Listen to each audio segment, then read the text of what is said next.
I'm Jeff Dent from the Repaz Band, and this is Judy Shellenberger, also from the Repaz Band. And we're actually talking about the history of brass instruments today in Williamsport, which is interesting for me because I'm a clarinet player. But I brought one.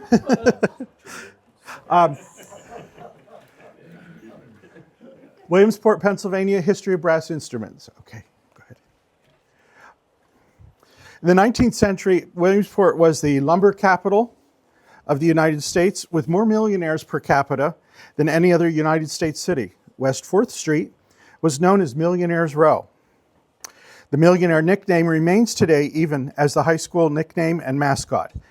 In 1938, Carl Stoltz formed baseball games for his Williamsport neighborhood boys with 3 teams. And today, Little League Baseball in Williamsport covers 80 countries and over 2 million kids. But musically, there's a unique history in Williamsport for bands and band instruments. Okay. 2 people that will follow through are Henry Diston, born in 1819 in London, who's the son of a court trumpeter and a member of the Diston family quintet.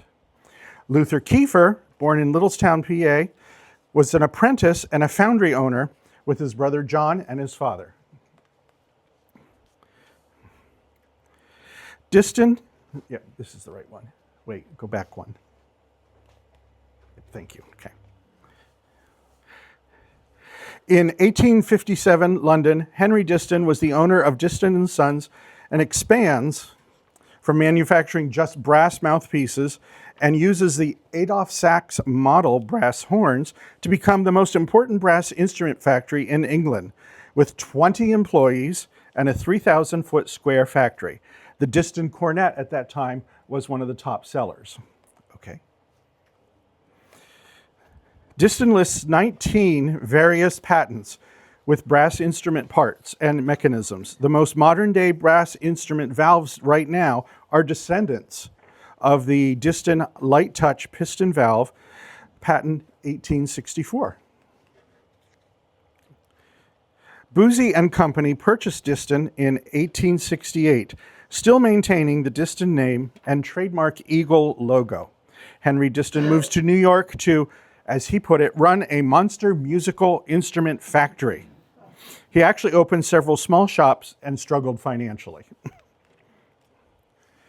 Diston, now a U.S. citizen, moves to the Philadelphia area and opens shops in Cressona. Interesting. On my way here today, and probably some of you maybe, drove through Cressona on our way here, just a little bit north of here. He partners with J.W. Pepper Instrument Company to produce brass instruments. This did not last, as the Pepper Company was looking for cheaper, mass-produced, and lower quality instruments rather than the Diston quality that was expected. In 1888, Diston and his business partner, W.J. McCormick, deliver brass instruments to the Williamsport Repaz Band. Henry was invited to perform with the Gilmore Band, who was visiting Williamsport at the time, borrowing an E-flat bass he just delivered to the Repaz Band. In September 1889, Diston Brass moves the factory to Williamsport, PA, and becomes the largest brass manufacturing company in the world. Senator Luther Keefer is named president, and Brewer Keefer is the secretary. Here are some of the brass instruments. Go back one. Yep. There's an E-flat, a bass trumpet, one of the bugles that was manufactured actually in London, and the single straight horn. Okay. Luther Keefer completes an apprenticeship and opens an ironworks manufacturing shop also in Cressona with his brother and his father. From 1877, though, until 1896, Keefer served as a state senator. At the same time, Brewer Keefer, his son, is employed and works with the Diston Brass Company. Okay. In 1888, Luther Keefer is listed as the president of Diston Brass, assisted by Brewer Keefer, his son, a secretary in the Diston Brass Company located in Williamsport, Pennsylvania. This factory employed 50 men, supplied horns to Dresden, London, California, and Canada. 1890 city records of Williamsport list the Diston Brass Company at the Old Oak Park in Williamsport, employing 100 men, 5,600 square feet of factory space, and a converted grandstand at the racetrack. Currently, the Williamsport Hospital, part of UPMC, sits on that site in downtown Williamsport. Diston becomes the largest production factory for brass instruments at that time. They have contracts with the United States Army and the United States Navy. The factory was running sometimes 24 hours a day. Brass instruments included the Keefer, unique Keefer valve cap, which you can see in the picture there. And after the deaths of Henry Diston, 1903, and Luther Keefer, 1908, Brewer Keefer himself purchases the Diston Company and renames it as Brewer Keefer Manufacturing Company. So Diston then became Keefer. Here are some of the Keefer brass instruments. Starting at the top left, the first cornet model that was manufactured in Williamsport. A bass, the Brewer Keefer logo you can see on some of the instruments there, and the famous Grenadier cornet. Some of the ads from the Keefer Company are listed here. Some of you might recognize some of those instruments or the titles. Okay. Keefer also published the Band World magazine. Interestingly, the picture, it's not the real factory. The factory was only 2 stories high, but it looked better, I guess, for advertising that they made it 3 stories high.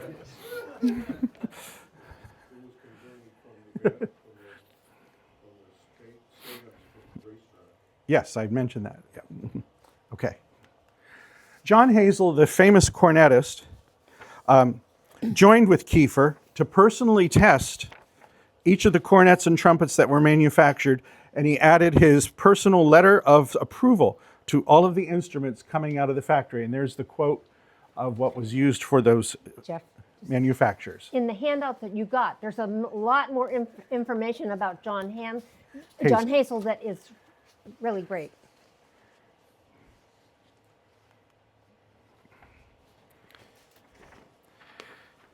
In the 1920s, the main instrument source for the United States Army and the United States Navy was Keefer brass.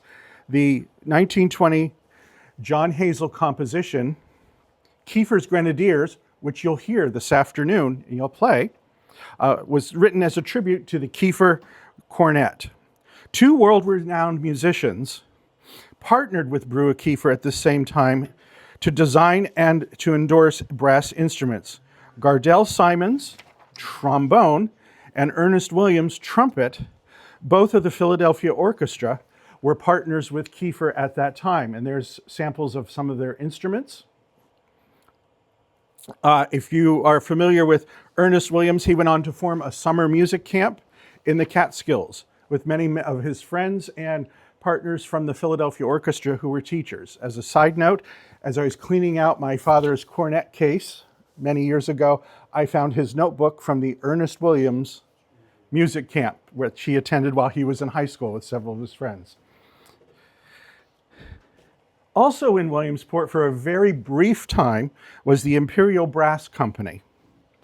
It was a new factory, possibly with former Diston and Keefer employees, and it opened on Elmira Street just a few blocks from the Keefer factory.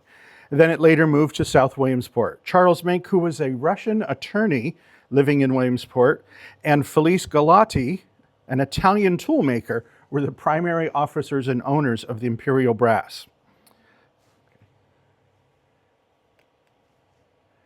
The Imperial Brass, the gold tone instruments as they were called, were primarily used for high school bands and school bands. Charles Knoll, who was listed as sometimes the president, sometimes the owner, sometimes an employee in various sources with the company, was also a local band leader and used his knowledge in sales and in education to help promote Imperial Brass. He was also the director of the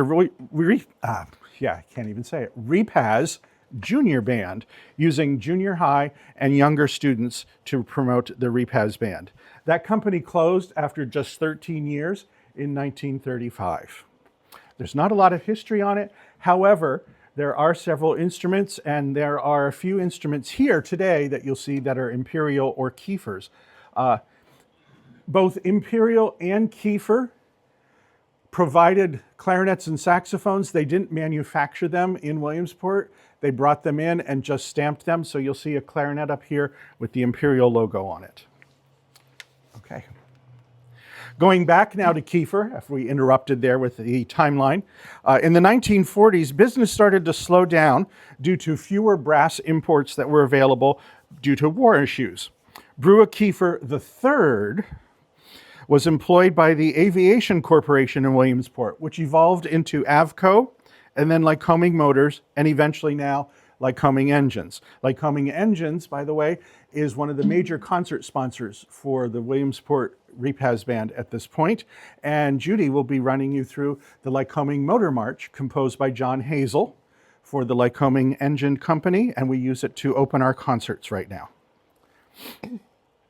Keefer opened a music school in the 40s to assist with business income, and then they were selling brass, some clarinets and saxophones, and as well as accordions and electric organs, just in case you needed everything. Oops. Here's some of the Keefer, that's a picture of the store that was in the corner, that's all right. Here's some of the Keefer books, and we do have some of those in our files, and the Lycoming Museum has them as well. Okay. November 1960, you can read the quote from the Williamsport Sun-Gazette, and there are some very old pictures that we were able to find. The Keefer factory was destroyed in a huge fire. At the time, the Keefer company was valued at $115,000. In current day value, that would be $1.2 million.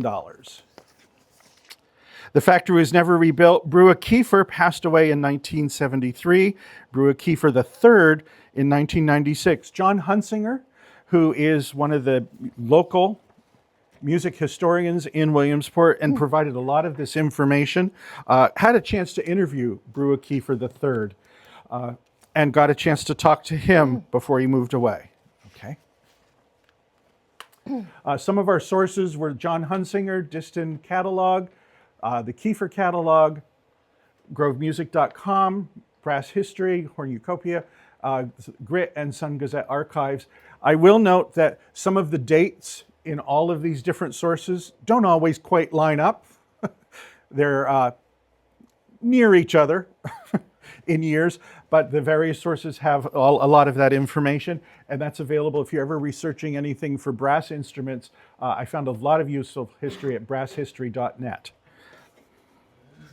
And contacts for us, if you'd like to contact us, it's right there. It's on the handout. And it's on the handout.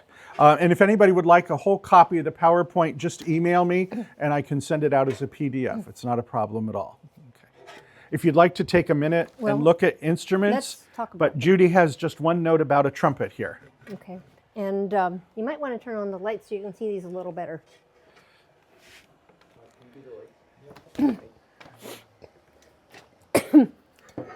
This is an imperial trumpet.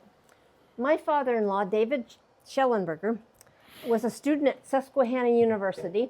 He was a trumpet player, and he was the president of the band. And so he had the job of, when they had special guests coming in for their intercollegiate bands, and two of them were Percy Granger and Edwin Franco Goldman. He got to take them everywhere, which was neat. But this stayed in the family, and it was in the original case. We've had it for 50-some years, and I would look at it and think, I don't know much about it, and so it just sat there until we started talking about this, and I said, I'm going to get out this trumpet and look at it. Oh my gosh, it was made in Williamsport. It's imperial. And so I took it to the music store, and it was beautified. So that's the story of the imperial trumpet. And tell. talk Flip about. brought his sousaphone, which is a Keefer, and his tuba, which is also a Keefer. So they're both here.